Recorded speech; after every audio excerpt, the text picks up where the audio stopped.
Good morning to all. இன்றைக்கி இந்த video பதிவில் நம்ம என்ன பார்க்க போகிறோம்னா விஜயநகர அரசு அப்படிங்கிற டாபிக் தான் பார்க்க போகிறோம். இது டிஎன்பிஎஸ்சி சிலபஸில் இருக்கிற ஒரு முக்கியமான டாப்பிக்குங்க. இந்த டாபிக் ஸ்கூல் புக்கில் எங்கே இருக்குன்னா 7ஆம் வகுப்பில் இருக்குது, 11ஆம் வகுப்பில் இருக்குது, பழைய சமச்சீர் புத்தகத்தில் இருக்குது. எல்லாத்தையும் நம்ம ஒன்றா சேர்த்து கம்பைன் பண்ணி தான் இந்த ஒரே வீடியோவில் பார்க்க போகிறோம். இந்த ஒரே வீடியோ உங்களுக்கு போதுங்க. இந்த ஒரே வீடியோவை ரிப்பீட்டாக 2-3 முறை கேட்டிங்கன்னு வச்சுக்கோங்களேன், உங்கள் மனசில் அப்படியே பதிஞ்சிரும்.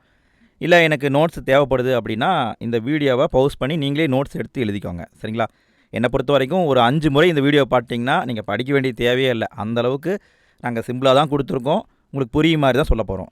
ஸோ வீடியோவை முழுமையாக பார்த்து யூஸ் பண்ணிக்கோங்க. நம்ம ஒன் பை ஒன்னாக பார்க்கலாம். முதல்ல விஜயநகர அரசு எப்படி உருவாக்கப்பட்டது அப்படிங்கிற வரலாறை பார்ப்போம். வரலாறு தான் நமக்கு ரொம்ப முக்கியம் அமைச்சரே, சரிங்களா? அப்போ வரலாறை பார்ப்போம்.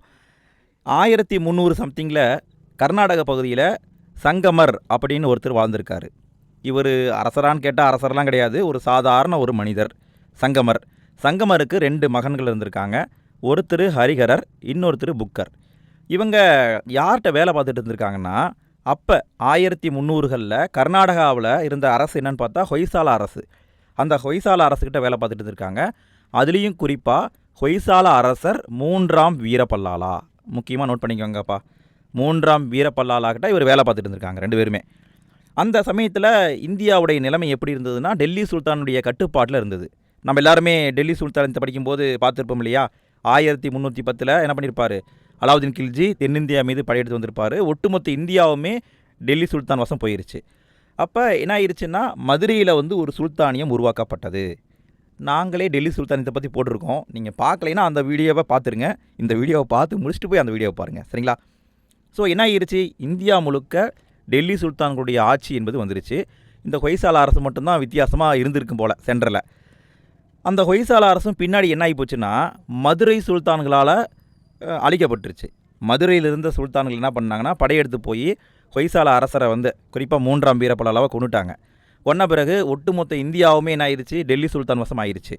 அப்போ இந்த ஹரிஹரரும் புக்கரும் என்ன பண்ணிட்டாங்கன்னா, அப்படியே டெல்லி சுல்தான்கிட்ட வேலைக்கு சேர்ந்துட்டாங்க. அதாவது இங்கே தான் இருக்காங்க, பட் கண்ட்ரோல் யார், டெல்லி சுல்தான் கண்ட்ரோலுக்கு எல்லாமே போயிடுச்சுங்க. இவங்க இப்படி டெல்லி சுல்தான்கிட்ட வேலை பார்த்துட்டே இருந்திருக்காங்க. அந்த சமயத்தில் என்ன நடந்திருக்குன்னா, ஒரு துறவி இருக்கிறாருங்க, ஒரு சைவ துறவி இருக்கார், சமஸ்கிருத அறிஞராகவும் இருக்கார். யாருன்னு பார்த்தா வித்யாரண்யர் அப்படிங்கிறவர். இவரை மாதவர் அப்படின்னு சொல்லுவாங்க. மாதவர் அப்படின்னாலும் வித்யாரண்யருங்கிறவரும் ஒருத்தர் தான். அப்போ இவர் என்ன பண்ணியிருக்காரு, அந்த ஹரிஹரர் புக்கரை கூப்பிட்டு அட்வைஸ் பண்ணியிருக்காரு. இந்த மாதிரி இந்து மதத்துக்கு அப்படின்னு சொல்லிட்டு நம்ம தனியாக ஒரு அரசை உருவாக்கணும், அதற்கான ஏற்பாடுகளை நீங்கள் பண்ணுங்கப்பா அப்படின்னு இவர் நிறைய போதனைகளை கொடுத்துருக்காரு. அதனால் என்ன பண்ணிட்டாங்கன்னா, சரி நாம் ஒரு அரசை நாமளே உருவாக்கினா என்ன அப்படின்னு முடிவு பண்ணிட்டாங்க. அதற்கான ஏற்பாடுகளையும் பண்ணுறாங்க. அப்போ தான் விஜயநகர அரசு அப்படிங்கிறது உருவாக்கப்படுது. இந்த விஜயநகர அரசு உருவாக்க காரணம் யார், வித்யாரண்யர். அதனால் கொஞ்ச நாளைக்கு இந்த விஜயநகரத்தை வித்யா நகர் அப்படின்னும் அழைச்சிருக்காங்க. குறிப்பாக விஜயநகரம் அப்படின்னா என்னென்ன அர்த்தத்தை தெரிஞ்சுக்கணும் இல்லையா? விஜயம் அப்படின்னா என்னது, வெற்றின்னு அர்த்தம் இல்லையா? அப்போ விஜயநகரம் அப்படிங்கிறது வெற்றி நகரம் அப்படின்னு பொருள்படும். இந்த விஜயநகரம் எப்போ உருவாக்கப்பட்டுச்சு அப்படின்னு பார்த்தா 1336 தாங்க உருவாக்கப்படுது. 1336 ஸ்டார்ட் பண்ணுறாங்க. ஆரம்பத்தில் ஒரு சின்ன அரசாக தான் இருக்குது. எங்கே அந்த அரசை உருவாக்குறாங்கன்னு பாருங்களேன். துங்கபத்திரை அப்படின்னு ஒரு நதி இருக்குது கர்நாடகாவில். அந்த நதியுடைய வடக்கு கரையில் அணக்கொண்டி அப்படின்னு ஒரு இடம் இருக்குதுங்க. அந்த இடத்த தலைநகராக வச்சு விஜயநகரம் உருவாக்கப்பட்டுருச்சு. ஆரம்பத்தில் அதுதான் தலைநகராக இருந்திருக்கு. அதற்கு பிறகு வெகு சீக்கிரத்திலேயே மற்ற பகுதியில் கொஞ்சம் கொஞ்சமாக பிடிச்ச பிறகு அதே துங்கபத்திரை நதியுடைய தென்கரையில், தெற்கு கரையில் ஹொசபட்னா அப்படின்னு ஒரு இடம் இருக்குதுங்க. இது எங்கே இருக்குன்னா, ஹம்பிக்கு பக்கத்தில் இருக்குது. அந்த ஹொசபட்னா அப்படிங்கிற இடத்த தலைநகராக மாற்றிட்டாங்க. நல்லா கவனிச்சிங்களா? ஆரம்ப தலைநகர் அணக்கொண்டா, பிறகு தலைநகர் கொசப்பட்டனா. 1336 தான் விஜயநகர அரசு உருவாக்கப்பட்டுச்சு. அதற்கு பிறகு ஒரு 10 ஆண்டுகள் கழித்து 1346 தான் முதல் அரசராக ஹரிஹரர் முடிசூட்டி கொண்டார். விஜயநகர அரசில் முதல் அரசர் யாருங்க, ஹரிஹரர். அவர் தான் ஃபஸ்ட்டு அரசராக முடிசூட்டிக்கிறாரு. அவரால் தொடங்கப்பட்ட மரபை தான் சங்கம வம்சம் சொல்கிறாங்க. ஏன் சங்கம வம்சம் சொல்கிறாங்க, இவருடைய அப்பா பேர் என்னது, சங்கமர். அதன் நினைவாக சங்கம வம்சம் அப்படிங்கிற பேரை வச்சுட்டாங்க. விஜயநகர அரசர்களை பொறுத்த வரைக்கும் அவங்களுடைய அரச முத்திரை சிம்பல் அப்படிங்கிறது எதுவாக இருந்ததுன்னா, சாளுக்கியருடைய முத்திரையான பன்றியை வராகம் அப்படின்னு சொல்லுவாங்க. பன்றி முத்திரை தான் இந்த விஜயநகர அரசுடைய முத்திரையாக இருந்திருக்குதுங்க. விஜயநகர அரசுன்னு பேசுகிறோம் இல்லைங்களா, இது வந்து ஒரே மரபாக கடைசி வரைக்கும் ஆட்சி பண்ணாங்களான்னு கேட்டால் கிடையாது. விஜயநகர அரசு என்பது 4 அரச வம்சங்களால் ஆளப்பட்டிருக்கு. 4 வம்சம் ஆட்சி பண்ணியிருக்காங்க. இதில் முதல் வம்சம் சங்கம வம்சம். சங்கம வம்சத்தின் காலம் பார்த்திங்கன்னா 1336 டு 1485 வரைக்கும் இருந்திருக்காங்க. அடுத்தது சாலு வம்சம். சாலு வம்சம் ஒரு 20 ஆண்டுகள் தான், 1485 டு 1505 வரைக்கும் ஆட்சி பண்ணியிருக்காங்க. அதற்கு அடுத்தது துலு வம்சம் 1505 டு 1570 வரைக்கும். 70லேருந்து 1646 வரைக்கும் ஆரவீடு வம்சம்னு ஒரு வம்சம் ஆட்சி பண்ணியிருக்காங்க. கிட்டத்தட்ட கணக்கு பார்த்திங்கன்னா 4 வம்சம்னு வச்சுக்கோங்களேன், 4 அரச மரபுகள் சேர்ந்து தான் ஆட்சி பண்ணியிருக்காங்க. விஜயநகர அரசு உருவாக்கப்பட்டு ஒரு 10 வருடம் கழித்த பிறகு தான் பாமினி அரசு உருவாக்கப்பட்டிருக்கு. பாமினி அரசு வந்து 1347 உருவாக்கப்பட்டிருக்கும். இதை பற்றி செப்பரேட்டாக நம்ம தனியாக வீடியோவில் பார்ப்போம், சரிங்களா? இன்றைக்கி விஜயநகர அரசு மட்டும் பார்ப்போம். அப்போ விஜயநகர அரசுக்கு பக்கத்து அரசு தான் பாமினி அரசு. இந்த பாமினி அரசுக்கும் விஜயநகர அரசுக்கும் இடையே வந்து அடிக்கடி சண்டை வந்துக்கிட்டே இருக்குது. எதுக்கு சண்டை வருதுன்னா, கிருஷ்ணா துங்கபத்ரா அப்படின்னு 2 நதி இருக்குது. இந்த 2 நதிக்கும் இடைப்பட்ட பகுதி தான் பலமான பகுதி.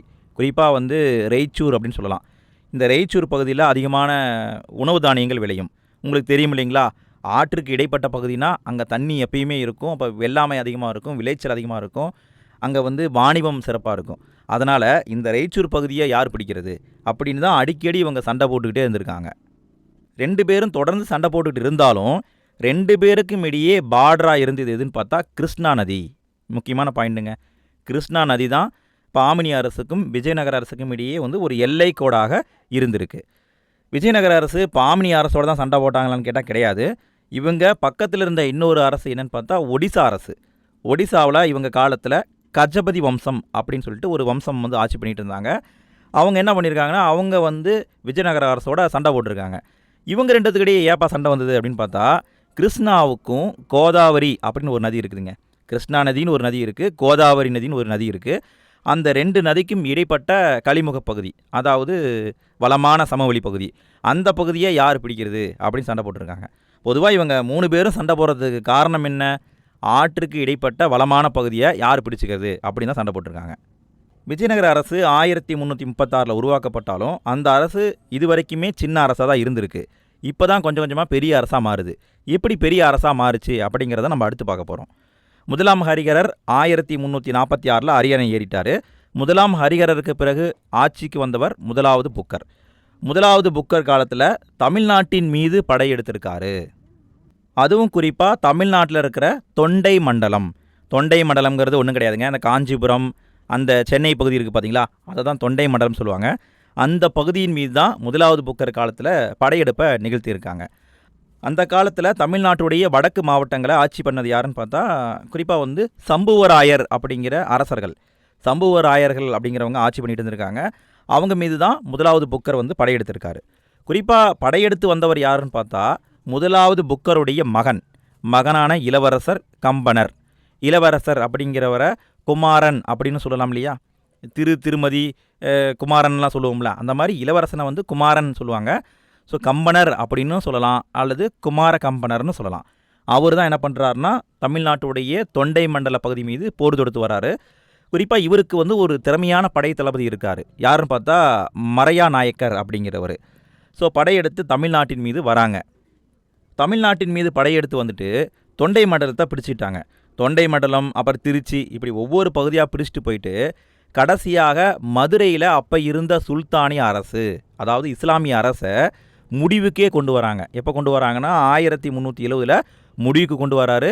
முடிவுக்கு கொண்டு வந்தவர் யார்? குமார கம்பண்ணா. குமார கம்பண்ணா தான் முடிவுக்கு கொண்டு வந்தாங்க. அப்படிங்கிறத நம்ம எப்படி உறுதியாக சொல்லலாம் அப்படின்னா, குமார கம்பண்ணாவுடைய மனைவி யாருன்னு பார்த்தா கங்காதேவி அப்படிங்கிறவங்க. அவங்க சமஸ்கிருத மொழியில் ஒரு புத்தகத்தை எழுதியிருக்காங்க. அந்த புத்தகத்தின் பெயர் மதுரா விஜயம். மிக மிக முக்கியமான புத்தகங்க. இந்த புத்தகத்தில் தான் அவங்க படையெடுத்து வந்த விஷயம், மதுரையில் சுல்தானிய அரசை முடிவுக்கு கொண்டு வந்த விஷயம் எல்லாமே எழுதியிருக்காங்க. அப்போ இது வரைக்கும் என்ன ஆகிருச்சு, விஜயநகர அரசு தென்னிந்தியா வரைக்கும் வந்துடுச்சு. அடுத்தது விஜயநகர அரசராக வந்தவர் யாருன்னு பார்த்தா 2வது தேவராயர். குறிப்பிடத்தக்க அரசருங்க. இவரை பற்றி நீங்கள் நல்லா தெரிஞ்சுக்கணும். ஏன்னா சங்கம வம்சத்திலேயே மிகச்சிறந்த அரசர் யாருன்னு பார்த்தா 2ஆம் தேவராயர். கிருஷ்ண தேவராயர்னு போடக்கூடாது, அவர் வந்து துலு வம்சம். 2ஆம் தேவராயர் தான் சங்கம வம்சத்தில் சிறந்த அரசர். இரண்டாம் தேவராயரை பற்றி குறிப்பிட்டு சொல்லணும் அப்படின்னா, இவர் தன்னுடைய படையில் முஸ்லீம் குதிரைப்படை வீரர்களை சேர்த்துக்கிட்டார். அதாவது குதிரைப்படையை வலிமையாக வச்சுக்கணும் அப்படின்னா முஸ்லீம் வீரர்கள் திறமை வாய்ந்தவர்களாக இருந்தாங்க. சரி, அவங்களுக்கும் இடம் கொடுக்கணும் அப்படின்னு சொல்லிட்டு இவங்க என்ன பண்ணிட்டாரு, முஸ்லீம் குதிரைப்படை வீரர்களையும் படைகளை சேர்த்துக்கிட்டாரு. குறிப்பாக இவருடைய காலத்தில் தான் வெளிநாட்டு பயணி, எந்த நாட்டு பயணி, பாரசீக நாட்டு பயணி அல்லது தூதுவர் சொல்லலாம், அப்துல் ரசாக் அப்படிங்கிறவர் விஜயநகரத்துக்கும் வராப்பில், கொச்சியில் இருந்த சாமர் அவருடைய அரசவைக்கும் வராப்பில். குறிப்பாக அந்த இரண்டாம் தேவராயர் காலத்தில் இலங்கையை சார்ந்த அரசர்களிடமிருந்தும் கப்பம் வாங்கியிருக்காரு. அப்போ விஜயநகர அரசு எங்கே வரைக்கும் போயிருக்கு பாருங்கள், இலங்கை வரைக்குமே போயிருக்கு. இரண்டாம் தேவராயருக்கு பிறகு என்ன நடந்துச்சு அப்படிங்கிறத பார்க்கலாம்.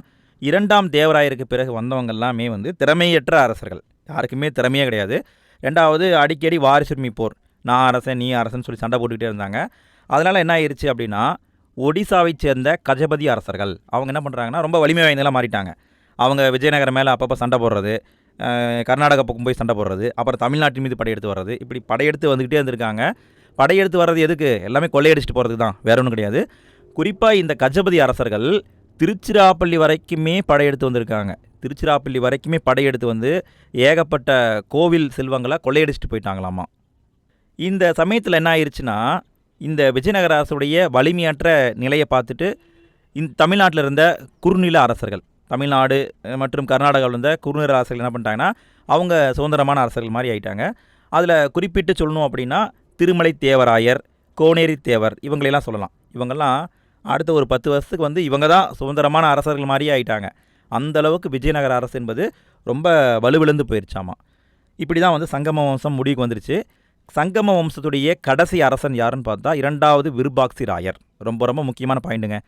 சங்கம அரசுடைய கடைசி அரசன் இரண்டாவது விருபாக்சி ராயர். இவரோட இறப்போட சங்கம வம்சம் முடிவுக்கு வந்துருச்சு. இரண்டாம் விருபாக்சி ராயருடைய ஆட்சி எப்படி முடிவுக்கு வந்ததுன்னா, இவர்கிட்ட வேலை பார்த்த படை தளபதி சாலுவ நரசிம்மர் அப்படிங்கிறவர் 1485 இரண்டாம் விருபாக்சி ராயரை போட்டு தள்ளிட்டு இவர் அரசுக்கு வந்துடுவார். குறிப்பாக இவரால் தொடங்கப்பட்ட மரபு தான் சாலுவ வம்சம். சரிங்களா, இப்போ ரெண்டாவது மரபுக்கு வந்துட்டோம். சங்கம வம்சம் முடிஞ்சிட்டு சாலுவ வம்சம் ஆரம்பிக்குது. ஆரம்பித்தவர் சாலுவ நரசிம்மர். இவர் அடுத்த ஒரு 20 ஆண்டுகள் ஆட்சி பண்ணியிருப்பார். அந்த 20 ஆண்டு முடிஞ்ச பிறகு இவரோட சாலுவ வம்சமும் முடிவுக்கு வந்துடும். சாலுவ நரசிம்மர் இறந்த பிறகு அடுத்தது துலுவ வம்சம் ஆரம்பிக்கும். 1505 வீர நரசிம்மர் அப்படிங்கிறவர் துலுவ வம்சத்துக்கான அடித்தளத்தை போட்டு விட்டுருவாப்ல. துலுவ வம்சத்தை ஆரம்பித்த அரசர் வீர நரசிம்மர். எப்போ, 1505. இந்த வீர நரசிம்மருக்கு ஒரு தம்பி இருப்பார். யாருன்னு பார்த்தா அவர் தான் கிருஷ்ணதேவராயர். விஜயநகர அரசுன்னு சொன்னாவே நமக்கு நினைவுக்கு வர்றவர் கிருஷ்ணதேவராயர் தான். ஏகப்பட்டது பண்ணியிருக்காருங்க. இவரை பற்றி நம்ம கொஞ்சம் டீட்டெயிலாக பார்த்துக்கலாம். கிருஷ்ணதேவராயருடைய காலம் என்னென்னு பார்த்தா 1505 to 1529 வரைக்கும், கிட்டத்தட்ட பார்த்தா 20 ஆண்டுகள் ஆட்சி பண்ணியிருக்காரு. இவர் ஆரம்பத்தில் பொறுப்பேற்கும் பொழுது சுற்றியும் எதிரிகள் தான் இருந்தாங்க. அப்போ சுற்றி இருக்கிற எல்லாத்தையுமே முதல்ல கண்ட்ரோல் பண்ணியிருக்காரு. இவர் என்னென்ன பண்ணியிருக்காரு அப்படிங்கிறத பார்ப்போம். முதல்ல இவர் ஆட்சி பொறுப்புக்கு வந்த உடனே முதல்ல உள்நாட்டில் இருந்த கழக தலைவர்கள், அதாவது இவருக்கு எதிராக கழகம் பண்ண எல்லாத்தையுமே அடக்கிறது தான் முதல் வேலையாக பார்த்துருக்காரு. குறிப்பாக துங்கபத்ரா நதி பள்ளத்தாக்கு பகுதியில் சுதந்திரமாக இருந்த தலைவர்கள், குறுநில தலைவர்கள், அதில் குறிப்பாக சொல்லணுன்னா ஒருத்தர் இருக்கார். யாருன்னா உம்மத்தூர் அப்படிங்கிற பகுதியை சேர்ந்த ஒரு குறுநில மன்னன். அவரை முதல்ல அடக்கிறாரு. முதல்ல தன்னுடைய ஆட்சி பகுதியில் இருந்த கழக பண்ணக்கூடிய தலைவர்கள் எல்லாத்தையுமே முதல்ல அடக்கிறாருங்க. உள்நாட்டில் கழகம் பண்ணுறவங்கள அடக்கியாச்சு. அடுத்தது பக்கத்தில் இருக்கிற பாமினி அரசு. பாமினி அரசை எப்படியாவது அடக்கணும் அப்படின்னு அடுத்து இரண்டாவதாக முயற்சி பண்ணுறாரு. அப்போ குறிப்பாக பாமினி சுல்தானாக இருந்தவர் யாருன்னா முகமது ஷா அப்படிங்கிறவர். இந்த முகமது ஷாவை அவருடைய அமைச்சரே என்ன பண்ணுவார்னா கைது பண்ணி சிறையில் அடைச்சிருப்பார். அதை தெரிஞ்சுக்கிட்ட கிருஷ்ணதேவராயர் என்ன பண்ணுவார்னா போயிட்டு பாமினி அந்த அரசனை விடுதலை பண்ணி அவருக்கு ஆட்சி பொறுப்பை கொடுத்துட்டு வந்துடுவார். அப்போ அவரும் என்ன ஆகிருச்சு, அவரும் எதிரி இல்லாமல் ஆயாச்சு. அப்போ அவரையும் ஓரளவுக்கு சரி கட்டியாச்சு. அடுத்தது மூன்றாவது எதிரி யாருன்னு பார்த்தா ஒரிசாவை சேர்ந்த கஜபதி வம்சம். குறிப்பாக இவர் காலத்தில் அரசராக இருந்தவர் யாருன்னு பார்த்தா பிரதாபருத்திரன் அப்படிங்கிறவர். கஜபதி வம்ச அரசன் பிரதாபருத்திரன். அவர் மீதும் போர் தொடுத்து போகிறாரு. போர் தொடுத்து போயிட்டு இந்த ஏகப்பட்ட கோட்டைகளை பிடிச்சிருக்காராமா. குறிப்பாக சொல்கிறாங்க பாருங்கள், உதயகிரி போன்ற பல கோட்டைகள், இந்த கோட்டைகள் எல்லாமே கிருஷ்ணதேவராயர் பிடிச்சிருக்காரு. இதை பற்றி பல கல்வெட்டுகள் நமக்கு சொல்லுதுங்க. இந்த பிரதாபருத்திரன் என்ன பண்ணுறாருனா கடைசியாக சமாதானத்துக்கு வராரு. சரிப்பா, சமாதானமாக போயிடலாம் அப்படின்னு சொல்லிட்டு சமாதானத்துக்கு வராரு. சமாதானத்துக்கு வந்து சும்மா இல்லை, என்னுடைய மகளை நான் கொடுக்குறேன், நீங்கள் கல்யாணம் பண்ணிக்கோங்க. ஏன்னா இது வந்து ஒரு ராஜதந்திரம் தானே. அதாவது மகளை கொடுத்துட்டா அடுத்து திரும்பவும் பிரச்சனை பண்ண மாட்டாங்கல்ல. அதனால் வந்து என்ன பண்ணுவார்னா, பிரதாபருத்திரன் வந்து கிருஷ்ணதேவராயருக்கு தன்னுடைய மகளை திருமணம் செய்து கொடுத்து சமாதானமாயிருவாங்க. அப்போ 3 எதிரிகளை சரி கட்டியாச்சு. கிருஷ்ணதேவராயர் ஒரிசா படையெடுத்து போனார் இல்லைங்களா, அந்த வெற்றியின் நினைவாக ஒரு வெற்றி தூணை வந்து வச்சுருக்காரு. எங்கே வச்சுருக்காருன்னு பாருங்கள், சிம்மாச்சலம் அப்படிங்கிற ஒரு இடத்துல வெற்றி தூணை உருவாக்கி வச்சுருக்காரு. அடுத்தது என்ன பண்ணுறாருன்னா, 4ஆவதாக வந்து கோல்கொண்டா சுல்தான் அவரை வந்து தோற்கடிக்கிறாரு. கோல்கொண்டா சுல்தானை தோற்கடிக்கும் பொழுது அப்போ இவருக்கு சப்போர்ட்டாக இருக்கிறவங்க யாருன்னு பாருங்களேன், போர்த்துகீசிய பீரங்கி படை. ரொம்ப ரொம்ப முக்கியமான பாயிண்ட்டுங்க. போர்த்துகீசியர்கள் விஜயநகர அரசுக்கு ரொம்ப சப்போர்ட்டாக இருந்திருக்காங்க. அவங்க பீரங்கி படையை கொடுத்துருக்காங்க. அதை வச்சு தான் கோல்கொண்டா சுல்தானை தோற்கடிச்சிருக்காரு. அடுத்தது பீஜப்பூர் சுல்தானை தோற்கடித்து ரெய்ச்சூர் அப்படிங்கிற பகுதியையும் கைப்பற்றிருக்காரு. ஆட்சிக்கு வந்த உடனே சுற்றி இருக்கிற எல்லா எதிரிகளையுமே வந்து முதல்ல வந்து காலி பண்ணிட்டார். அடுத்தது கிருஷ்ணதேவராயருடைய நிர்வாகத்தை நம்ம பார்க்க போகிறோம். நிர்வாகத்தை பொறுத்த வரைக்கும் கிருஷ்ணதேவராயர் மழைநீரை சேமிப்பதற்காக பெரிய பெரிய நீர்ப்பாசன குளங்களையும் நீர்த்தேக்கங்களையும் கட்டியிருக்காரு. அது மட்டும் இல்லாமல் கோயிலெலாம் கட்டியிருக்காருங்க. இவருடைய தலைநகர் எதுன்னு பார்த்துக்கோங்க, ஹம்பி. ரொம்ப ரொம்ப முக்கியம். கிருஷ்ணதேவராயரின் தலைநகர் ஹம்பி. அந்த ஹம்பியில் என்னென்ன கோயில் கட்டியிருக்காருன்னு பாருங்களேன். கிருஷ்ணாசாமி கோவில், அசரா ராமசாமி கோவில், விட்லாச்சாமி கோவில் போன்ற புகழ்பெற்ற பல கோவில்களை கட்டியிருக்காரு. கிருஷ்ணதேவராயர் போர் தொடுத்து போனார் இல்லைங்களா, அந்த போர்களின் மூலமாக கிடைச்ச செல்வம், ஏகப்பட்ட பொண்ணு பொருள் கிடைச்சது இல்லைங்களா, அதை எல்லாத்தையும் என்ன பண்ணியிருக்காருன்னா கோவில்களுக்கு தானமாக வழங்கியிருக்காரு. அந்த பொண்ணு பொருளை வாங்கி தான் கோயில்களுடைய நுழைவு வாயிலில் கோபுரங்களை கட்டியிருக்காங்க. நம்ம இன்றைக்கும் ஒரு கோயிலுக்குள்ளே நுழையிறோன்னு வச்சுக்கோங்களேன், அந்த கோயிலுடைய என்ட்ரன்ஸில் பார்த்திங்கன்னா ஒரு நுழைவாயில் இருக்கும் பார்த்திங்களா, மேலே பார்த்திங்கன்னா ஒரு கோபுரம் மாதிரி கட்டியிருப்பாங்க இல்லையா, அந்த கோபுரங்கள் கட்ட காரணமாக இருந்தவர் யார்? கிருஷ்ணதேவராயர் தான். அதனால் அந்த கோபுரம் கட்ட காரணமாக இருந்த கிருஷ்ணதேவராயர் நினைவாக அந்த கோபுரங்களை ராயகோபுரம் அப்படின்னும் அழைச்சிருக்காங்க. அது மட்டும் இல்லாமல் வாணிகத்துக்கு ரொம்ப முக்கியத்துவம் கொடுத்துருக்காரு. அரேபியா, ஈரான் போன்ற நாடுகள்லேருந்து அதிகமான குதிரைகளை இறக்குமதி பண்ணியிருக்காரு. கிருஷ்ணதேவராயர் காலத்தில் தான் விஜயநகர அரசு புகழுடைய உச்சநிலைக்கே போயிருச்சுங்க. இந்தியா முழுக்க, ஏன் உலகம் முழுக்க விஜயநகர அரசுடைய புகழானது பரவ ஆரம்பிச்சிருச்சு. ஆனால் கிருஷ்ணதேவராயர் இறந்த பிறகு விஜயநகர அரசு அப்படிங்கிறது வீழ்ச்சி அடைய ஆரம்பிச்சிருச்சு. கிருஷ்ணதேவராயருக்கு குழந்தைகள் இருந்தாங்க, ஆனால் அவங்க வந்து சின்ன வயசாக இருக்கிறதுனால அவங்க வந்து அரசராக மாற முடியல. அப்போ என்ன ஆகுதுன்னா, கிருஷ்ணதேவராயருடைய சகோதரர் அச்சுத தேவராயர், யாருன்னு பார்த்துக்கோங்க, அச்சுத தேவராயர், அவர் வந்து ஆட்சி பொறுப்புக்கு வராரு. இவரும் சிறப்பாக ஆட்சி பண்ணுறாரு. இவர்கிட்ட ஒரு தளபதி இருக்கார், யாருன்னு பார்த்துக்கோங்க, செல்லப்பா அப்படின்னு அழைக்கப்படக்கூடிய சாலுவ நாயக்கர். இவங்க இருக்காங்க. இவங்களும் நல்லா தான் ஆட்சி பண்ணுறாங்க. அச்சுதராயருக்கு பிறகு அடுத்தது யார் ஆட்சிக்கு வராங்கன்னு பார்த்தா சதாசிவராயர் ஆட்சிக்கு வராரு. சதாசிவராயர் வந்து ரொம்ப சின்ன குழந்தை மாதிரி, குழந்தை தான், வேறு வம்சமே இல்லை. அப்படிங்கும் பொழுது இவரை தான் அரசராக வந்து அறிவிக்கிறாங்க. சதாசிவராயரை அரசராக அறிவித்தாலும் அவர் குழந்தை அப்படிங்கிறதுனால அவருக்கு பாதுகாவலராக ஒருத்தரை நியமிக்கணும் இல்லையா, அதனால் என்ன பண்ணுறாங்கன்னா ராமராயர் அப்படிங்கிறவரை பாதுகாவலராக நியமிக்கிறாங்க. ஆனால் உண்மையிலேயே ராமராயர் தான் ஆட்சி பொறுப்பை நடத்திக்கிட்டு இருக்காரு. இந்த சமயத்தில் தான் 5 பாமினி அரசுகளும் ஒன்றா சேர்ந்து விஜயநகர அரசு மீது போர் தொடுக்கிறாங்க. எப்போ போர் தொடுக்கிறாங்கன்னு பாருங்கள், ஜனவரி 23, 1565. ரொம்ப ரொம்ப முக்கியமான டேட்டுங்க. ஜனவரி 23, 1565 தலைக்கோட்டை அப்படிங்கிற இடத்துல போர் நடக்குது. இதை வந்து ராட்சச தங்கடி போர் அப்படின்னு சொல்லுவாங்க. இதை வேணால் கேட்க வாய்ப்பு இருக்குது, நோட் பண்ணிக்கோங்க. என்றைக்கு நடந்துச்சு? ஜனவரி 23, 1565 நடந்துச்சு. அந்த போரில் ராமராயர் தலைமையில் விஜயநகர அரசு சண்டை போடுது. ஆனால் போருடைய முடிவில் ராமராயர் இறந்து போயிடுறாப்புல. விஜயநகர அரசு ஒட்டு மொத்தமாக அழிக்கப்பட்டுருது. ராமராயர் போர்க்காலத்திலே இறந்து போயிடுறாப்புல. ராமராயருக்கு ஒரு சகோதரர் இருப்பார். அவர் யாருன்னு பாருங்கள், திருமலை தேவராயர் அப்படிங்கிறவர்.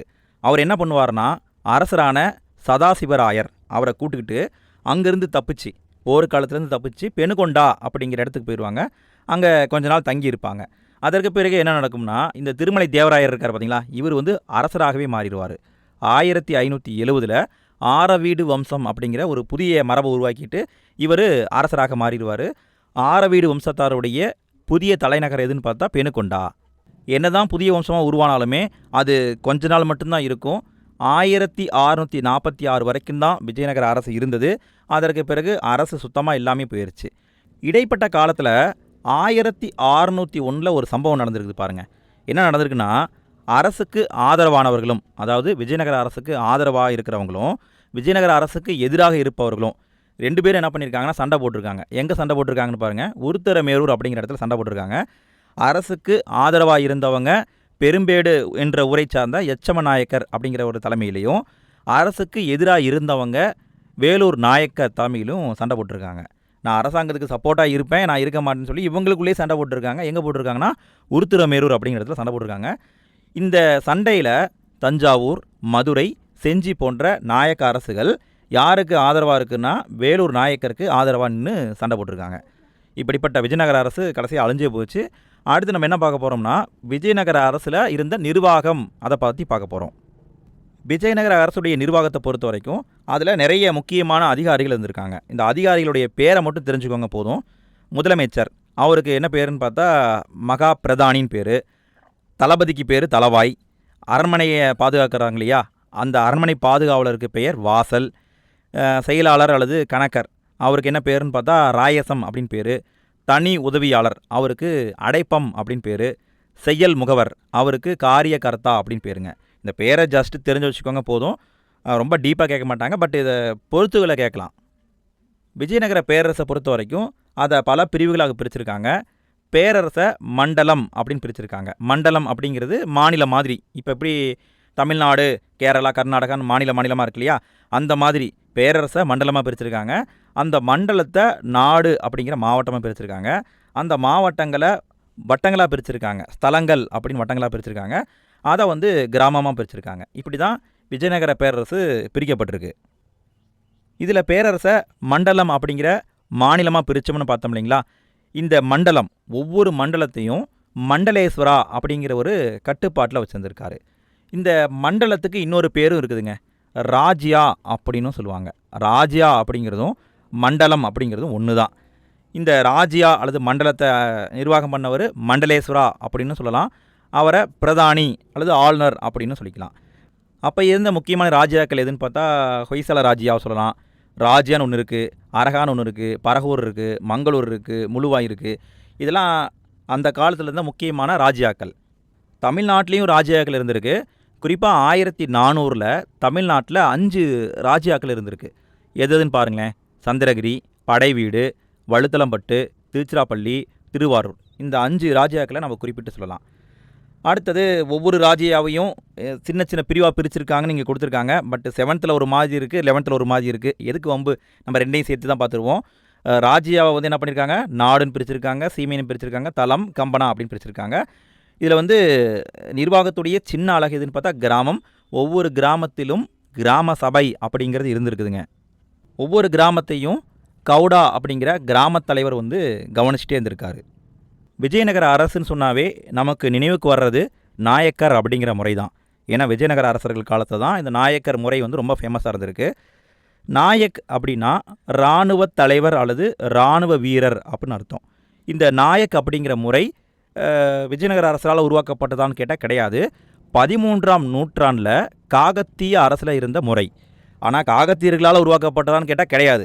இது டெல்லியில் சுல்தான்களால் பின்பற்றப்பட்ட இக்தா அப்படிங்கிற முறையுடைய ஒரு மறுவடிவம் தான் இந்த நாயக் அப்படிங்கிற முறை. இந்த நாயக் முறையை பற்றி கல்வெட்டில் என்ன சொல்லியிருக்காங்க அப்படின்னா, தமிழ் கல்வெட்டாக இருந்தால் நாயக் கட்டணம் அப்படின்னு சொல்கிறாங்க. கன்னடத்தில் நாயக் தானம் அப்படின்னு சொல்கிறாங்க. தெலுங்கில் நாயன் கரமு அப்படின்னு சொல்கிறாங்க. இப்படி பேரெல்லாம் பார்த்துக்கோங்க, இதெல்லாம் கேட்கவும் வாய்ப்பு இருக்குது. இந்த நாயக் முறையை பற்றி கல்வெட்டு மட்டும்தான் சொல்லுதான்னு கேட்டால் கிடையாது.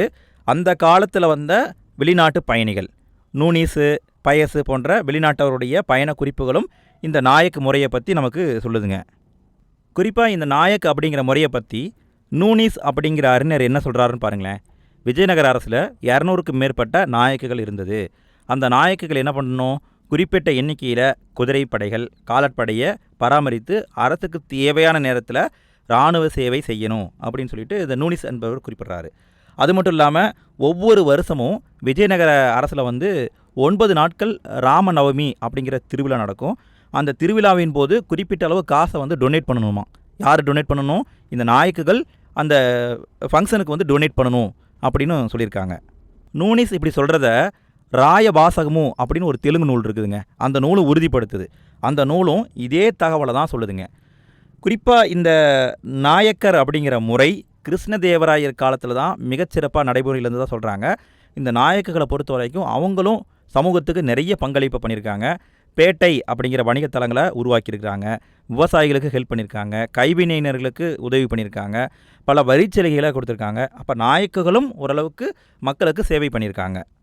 அடுத்தது விஜயநகர அரசில் இருந்த இராணுவத்தை பார்க்க போகிறோம்.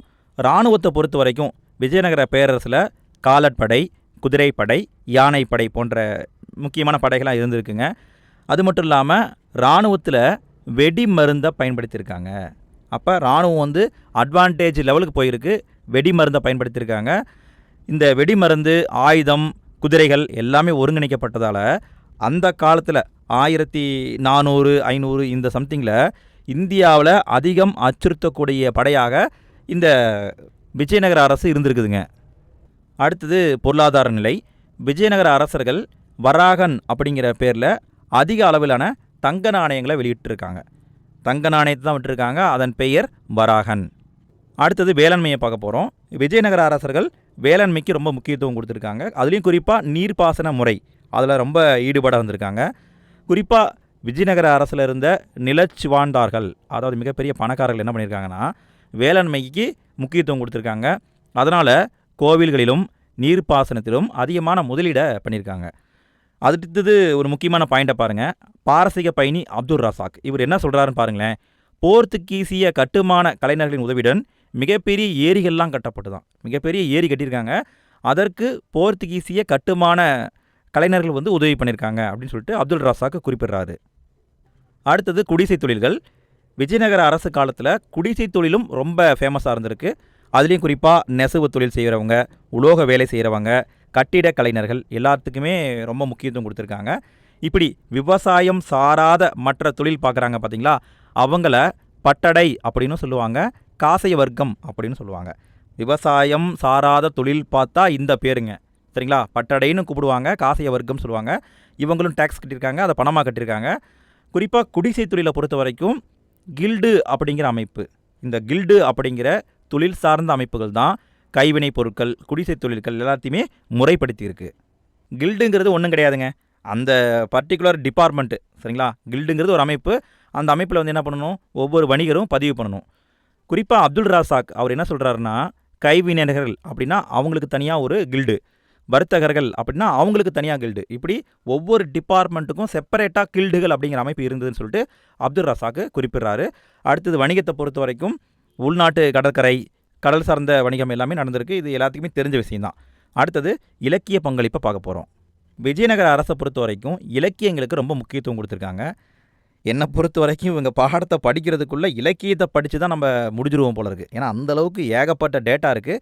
நான் ஒன் பை ஒன்னாக எக்ஸ்பிளைன் பண்ணிகிட்டே வரேன், நீங்கள் கேட்டே வாங்க, அதுவே போதும். விஜயநகர அரசை பொறுத்த வரைக்கும் குறிப்பாக கிருஷ்ணதேவராயர் தான் முன்னிலைப்படுத்தி பேசுகிறாங்க. ஏன்னா இவர் காலத்தில் சிறந்த அறிஞர்கள் வந்திருக்காங்க. கிருஷ்ணதேவராயருடைய ஆட்சி காலம் தெலுங்கு மொழி இலக்கியத்தின் செவ்வியல் காலகட்டம். ரொம்ப ரொம்ப முக்கியமான பாயிண்ட்டுங்க. தெலுங்கு மொழி இலக்கியத்தின் செவ்வியல் காலகட்டம் அப்படின்னு சொல்கிறாங்க. எனவே கிருஷ்ணதேவராயரை ஆந்திர பிதாமகா அப்படின்னு சொல்கிறாங்க. அடுத்தது அபினவ போஜா அப்படின்னு சொல்கிறாங்க. ஆந்திர பிதாமகா, அபினவ போஜானா யார்? கிருஷ்ணதேவராயர். கிருஷ்ணதேவராயர் காலத்தில் 8 சிறந்த கவிஞர்கள் அறிஞர்கள் இருந்திருக்காங்க. அவங்கள அஷ்டதிக் கஜங்கள் அப்படின்னு சொல்லுவாங்க. 8 பேர் இருந்திருக்காங்க. அவங்களுக்கு பேர் அஷ்டதிக் கஜங்கள். அந்த 8 பேர் யாருன்னு பார்த்துருவோம்.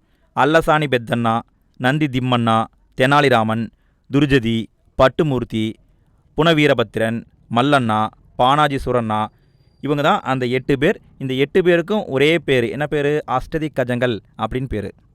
இதில் இருந்த முக்கியமான அறிஞர்களை மட்டும் நம்ம பார்த்துக்கிட்டே போவோம். முதல்ல அல்லசாணி பெத்தண்ணாவை பார்ப்போம். அல்லசாணி பெத்தண்ணாவை ஆந்திர கவிதா பிதாமகா அப்படின்னு சொல்லுவாங்க. நல்லா கவனிச்சிங்களா? ஆந்திர பிதாமகா அப்படின்னா கிருஷ்ணதேவராயர், ஆந்திர கவித பிதாமகா அப்படின்னா அல்லசாணி பெத்தண்ணா. இவர் தெலுங்கில் மனு சரிதத்தை எழுதியிருக்கிறாரு. தெலுங்கில் மனு சரிதத்தை எழுதியவர் அல்லசாணி பெத்தண்ணா. அடுத்தவர் தெனாலிராமன். நம்ம எல்லாருக்குமே தெரிஞ்சவர் தான். ஏன்னா தெனாலிராமன் கதைகள்லாம் எனக்கு ரொம்ப பிடிக்கும். உங்களுக்கு பிடிக்குமா? பிடிக்கும்னா மறக்காமல் கமெண்ட்டில் போட்டு விடுங்க. தெனாலிராமன் கதையை பொறுத்த வரைக்கும் ரொம்ப ஃபேமஸாக இருக்குது. இந்த தெனாலிராமனை பொறுத்த வரைக்கும் இவர் கிருஷ்ணதேவராயருடைய அவையில் மிகவும் அறியப்பட்ட ஒரு புகழ்பெற்ற நகைச்சுவை கலைஞர். இவரும் ஒரு நூல் எழுதியிருக்காரு. என்ன நூல்னு பாருங்கள். பாண்டுரங்க மகாமாத்தியம் அப்படிங்கிற ஒரு புத்தகத்தை எழுதியிருக்காரு. கிருஷ்ணதேவராயருடைய ஆட்சி காலத்தை பொறுத்த வரைக்கும் அவரே மிகச்சிறந்த அறிஞர், மிகச்சிறந்த கவிஞராக இருந்திருக்காரு. குறிப்பாக பாருங்களேன், கலை இலக்கியத்தில் ரொம்ப சிறப்பாக பங்காற்றியிருக்காரு. அதனால் கிருஷ்ணதேவராயருக்கு ஆந்திர போஜா அப்படிங்கிற பேரும் இருக்குங்க. எத்தனை பேர் தான் இருக்குன்னே தெரியல. அபினவ போஜா, ஆந்திர போஜா, ஆந்திர பிதாமகா, இது எல்லாமே கிருஷ்ணதேவராயரை குறிக்கும். குறிப்பாக இவரை பொறுத்த வரைக்கும் 3 புத்தகம் எழுதியிருக்காரு.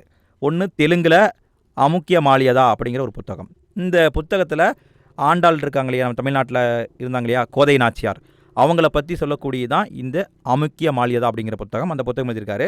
அடுத்தது வடமொழியில் சமஸ்கிருதத்தில் உசாபர்ணயம், ஜாம்பவதி கல்யாணம் அப்படிங்கிற 2 நூல் எழுதியிருக்காரு. அப்போ 3 நூல்களை கிருஷ்ணதேவராயரே எழுதியிருக்காரு. பீமா கவின்னு ஒருத்தர் இருக்கார். அவர் என்ன பண்ணியிருக்காருன்னா பசவ புராணத்தை கன்னட மொழியில் மொழிபெயர்த்திருக்காரு. தெலுங்கு மொழி கிடையாது, கன்னட மொழி. கன்னட மொழியில் மொழிபெயர்த்தவர் பீமா கவி. அடுத்து 2ஆம் ஹரிகரர், இவர் ஒரு அரசர். இவருக்கு ஒரு பட்டம் இருந்திருக்கு பாருங்கள், கர்நாடக வித்திய விலாசா அப்படிங்கிற பட்டம். கர்நாடக வித்திய விலாசா யாருங்க? 2ஆம் ஹரிகரர். அடுத்தது குமார வால்மீகி அப்படின்னு ஒருத்தர் இருக்கார். குமார வால்மீகி அப்படிங்கிறவர் ராமாயணத்தினுடைய கன்னட பதிப்பை உருவாக்கியவர். அடுத்து சயானா அப்படின்னு ஒருத்தங்க இருந்திருக்காங்க. இந்த சயானா அப்படிங்கிறவங்க ஒரு மிகச்சிறந்த சமஸ்கிருத அறிஞர். குறிப்பாக இவர் என்ன பண்ணியிருக்காருன்னா வேதங்களுக்கு விளக்க உரைகள் எழுதியிருக்காரு. இந்த விளக்கங்கள் வந்து இன்றைக்குமே ரொம்ப ஃபேமஸாக இருக்குது. இந்த சயானா யார்கிட்ட இருந்திருக்காங்கன்னா 2ஆம் ஹரிஹரர், அவர்கிட்ட அமைச்சராக இருந்திருக்காரு. அடுத்தது மாதவாச்சாரியா அப்படின்னு ஒருத்தர். இந்த மாதவாச்சாரியா யாருன்னு பார்த்தா வடமொழி அறிஞர். இவர் விஜயநகர அரச குடும்பத்தோட ரொம்ப நெருக்கமாக இருந்திருக்காரு. அடுத்து ஹன்னம்மா அப்படிங்கிறவங்க 2ஆம் தேவராயருடைய அவையில் இருந்த ஒரு பெண் செய்தியாளர். 2ஆம் தேவராயருடைய அவையில் இருந்த பெண் செய்தியாளர் யாருன்னு பார்த்தா ஹன்னம்மா அப்படிங்கிறவங்க. அடுத்தது கிருஷ்ணதேவராயர் தமிழ் அறிஞர்களையும் ஆதரித்திருக்கிறார். அதற்கு உதாரணம் என்னன்னு பார்த்தா திருமலைநாதர், பரஞ்சோதி முனிவர், இந்த 2 பேர்த்தையும் சொல்லலாம்.